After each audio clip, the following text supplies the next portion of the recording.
Hello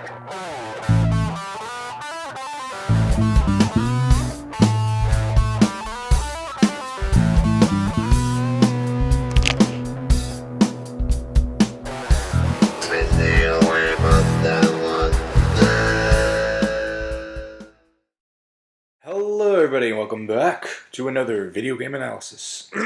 So yes, I wanted to take a little more interesting approach today, and I wanted to analyze something on the game developer side of the world, because we talk about a lot about the gamers and the games, but you know, developers have a tough job in giving us the games we love. And for developers, a lot of times, especially when they develop on consoles, they have limitations. The limitations that they discover, they can probably push more and more to create the best, most technologically impressive piece of software as possible on a piece of hardware. So, I wanted to take a look into that. I want to see how developers would get around things, and we're not going to talk about the technical specifics about that because I'm not even close to knowing that.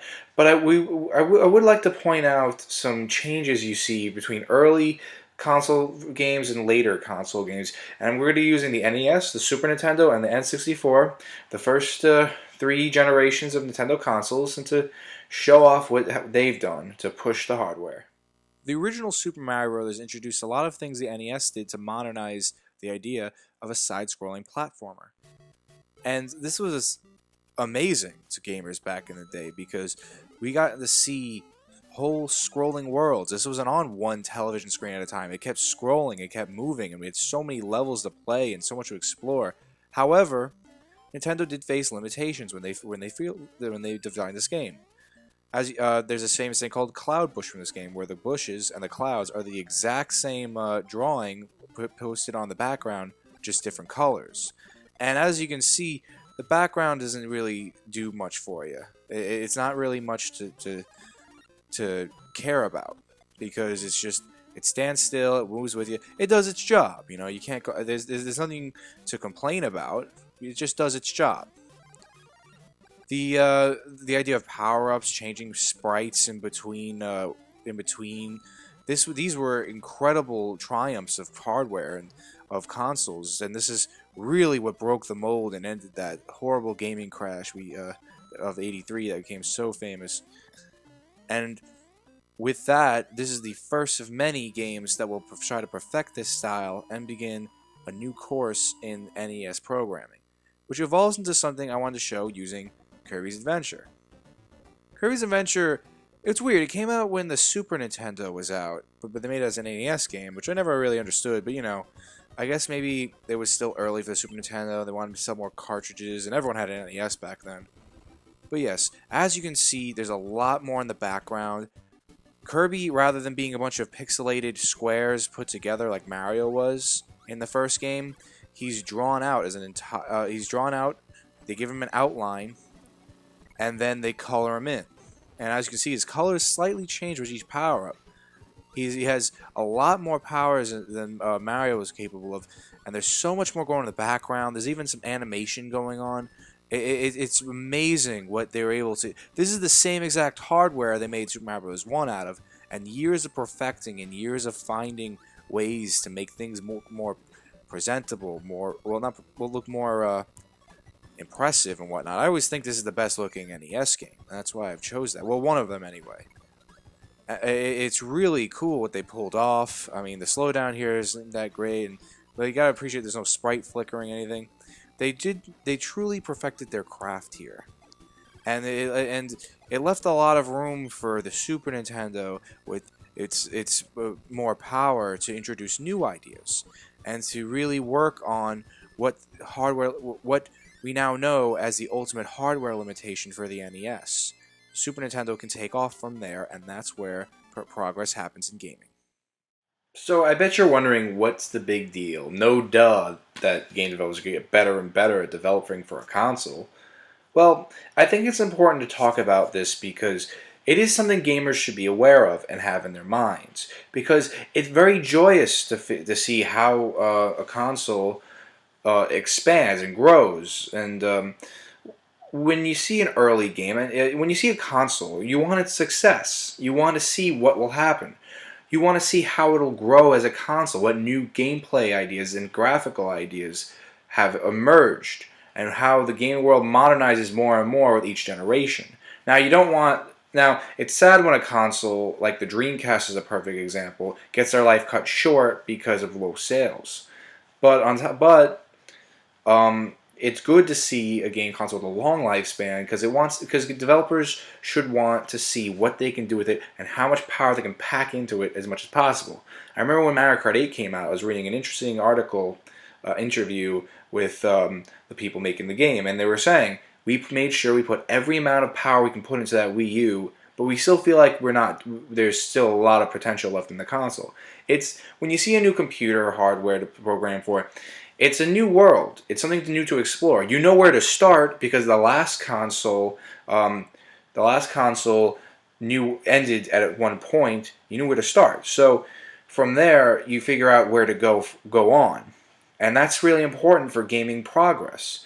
And I feel bad because we're starting to live in a generations where a lot of games are oversaturated with shooters or whatnot. And there's nothing wrong with shooters or anything, but in the end of the day, we have to let it grow. We have to let it move. And it seems like always online and the gamepad are ways to see, or virtual reality. It seems like these are new ideas to grow. And you know what?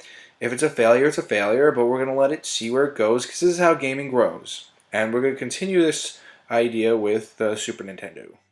So taking off where the NES left off, we now have Super Mario World, which really expanded the horizons for Mario and Nintendo in general. And this time we had a direct competitor with Sonic the Hedgehog. And competition's also a great way to expand the gaming world. So many new details in Mario. We have the nice now with 16 bits. We see you have the background moving at a different speed than the foreground, for a nice realism effect. There's a lot of attention to detail. On top of that, Mario has this new spin jump, which can kill enemies in one shot, and also break blocks from underneath, like so. The pipes have new colors and there's new light effects, and you got these little fine details. That's what I really want to focus on. Everything the new hardware from the Super Nintendo introduced a lot of new ideas for the developers. They took a traditional favorite and they had this new amount of power and wondered, how can we continue? What else can we do? And this is something a developer has to think about, especially if they want their gamers to be enticed, interested, and invested in a game for a long time. These little challenges, like getting that one up there, is something that's really fun. Getting this power up, we just introduced to the same power up in the Super Mario Bros. 1, and now we get to see it with better graphics, and also it does run a lot smoother. I mean, one thing that I was never wowed by Mario 1 is the physics engine takes getting used to, and honestly, for some reason I can only play it on the NES and the 3DS. I don't know. I guess I just like their control schemes, but in the end of the day, I guess it just depends on how you program on the piece of hardware you're working off of. Now, something that was interesting with the Super Nintendo was the move on to silicon graphics, which made Nintendo interested in Rare Limited. Um, Donkey Kong Country made a lot of money, and it was his first game that introduced these silicon graphics, which was 3D rendering of graphics, which is really cool. It looks amazing, and there's more to the game than looking good, but this game was really fun. This game introduced a whole lot. It holds a lot of secrets. It holds a lot of ideas. Donkey Kong was completely reimagined, and it's just an example of how you can take some hardware and come up with completely new ideas. Because no one ever thought you can make sprites like this. No one ever thought you can make environments like this. No one ever thought you can have two people at your command at once. You can throw barrels and whatnot. It's something new, but it's so fresh here, and that's what made Donkey Kong series so popular, Country series so popular, and still is to this day. We have new Tropical Freeze, which is really cool and continues off of that idea. It's a side-scrolling platformer, yes, and we have a lot of those, but this game was the first to introduce something we never thought consoles could ever do, 3D rendering, and that's pretty amazing. The look and the feel of the game can really affect how you play and how you are interested in the game, colors and reimagination of new ideas or old ideas, or adding things to old ideas. It makes it fresh and exciting. And a lot of genres continue to this day. We get to see new ones and experimental ideas. Indie games are becoming very popular, and it all comes down to the fact that their developers are having fun, and they're pushing their ideas, and they want to use that hardware to their advantage. They want to take ideas, and that's something I admire about a lot of consoles, that they try to make sure they push ideas. They try to make sure that despite being more limited than something like a PC, they want to take advantage of what it can do, what it makes that piece of hardware different from everything else. And I mean, sometimes it doesn't work out that way. Like when the Kinect was out, that was just an answer to make money off of motion control. But now that's being phased out of existence years later, with the Xbox One no longer coming with it. And that kind of disappoints me. I mean, I never was a fan of the Kinect, but I saw a lot of potential on the Kinect. I saw there was a lot of potential of what it can do, especially if you can use a controller and it at the same time, maybe do a hand phrasing, because it's similar like with the 3DS and the gamepad with the gyroscope controls, and it was just similar on smartphone devices and whatnot. The gyroscope's cool. It's so accurate because there's so many times where I'm aiming Link's grappling hook or hook shot, or Mario's or Mario, you know what I mean. It's like, it's so accurate because I spent so many times in my childhood with the joystick going, hey, come on, oh, just missed. It's that kind of advancement that really progresses the flow and really makes things more advanced just by using new technological details into your game. And you know, people can call it gimmicks and whatever. And look, honestly, I mean, I get it. Sometimes it is a little too much, and they do force it down your throat at times to try to sell it. But you know, in the end of the day, give it a shot. It's something that makes gaming exciting, new experiences, new ideas, colorful, reimagined graphics that get better and better along with its gameplay because they have new ideas. They can go much farther than they ever have, draw distance, and how detailed their models can be and what they can do. I mean, the double cherry power-up in 3D World is really impressive. You have all these models at once, potentially with all 4 players. Potentially you can probably have like up to 10 and no slowdown at all, even with enemies on the field. And that's pretty amazing, and it's something to admire. You don't even have to know how the technology works to see that that's admirable. Or lighting and shading is something I'm very fond of seeing, because I can tell that's hard to do. That was something that really impressed me in Wind Waker HD. So with that, let's move on to the N64, where we're getting back to the topic we have discussed in the past, but just roll with me on this one because it has more to do with 3D environments and gaming. You'll have to excuse me here, playing Sunshine for such a long time now. For my Let's Play, I kind of like it was kind of jarring to go back to Mario 64, but Mario 64 is a big cornerstone in gaming because, like the original Super Mario's on the NES, this introduced a whole new style of gaming we've never seen before. Entire 3D environment and a big Z-axis, a real Z-axis, nothing angled, nothing hallwayed, true exploration in 3D environments. And the thing is that's very obvious here is everything's very blocky. Everything's the colors are very basic. Any fancy textures you can tell is probably some image that was plastered over a model. And there's nothing wrong with that, but you know, there's so much they didn't know that they can do on the N64. Even GoldenEye 007 originally was supposed to run at a lot better rate, but in the end they said they couldn't do it. And maybe if they had the expansion pack was out then, they came out with Donkey Kong 64, would have a different story, but you know, what are you going to do? But Mario is able to move around. Miyamoto once compared Mario's movements to that of a hamster in this game, which he says was an inspiration from his hamster. And trying to figure out how Mario, or any game, can work in a 3D environment is very innovative, very new for its time. So where couldn't they have gone from there? Well, I think it really has to do more with story and combat and excitement, like in The Legend of Zelda. What I wanted to use for this game, which I think is the best looking game on the N64 in my opinion, is Conker's Bad Fur Day. But since that's a very adult game, I decided to go with, even though this is pretty adult in its own right, Majora's Mask, decided to go with this instead. Here we have a full cutscene with sound effects and big forests and all that. This is amazing. This is something that people could never imagine as a kid in the 80s or the 90s. Well, early 90s. It was quite breathtaking. You got to see all this movement from the models, and you weren't controlling it. When you did get control, moved a lot with a lot more flow. He had options for sword mechanics. He was able to interact more with the environment by cutting grass and whatnot. I mean, this was introduced in Ocarina of Time and all, and other games did this in the past, but this game was gorgeous. It looks absolutely beautiful. It's really amazing all this stuff that's going on in the background. This is what became of the N64. This is what led into the GameCube and so on and so on. And it's not just with Nintendo. It's with all console developers and hardware developers, even PC. This is what makes the evolution of gaming.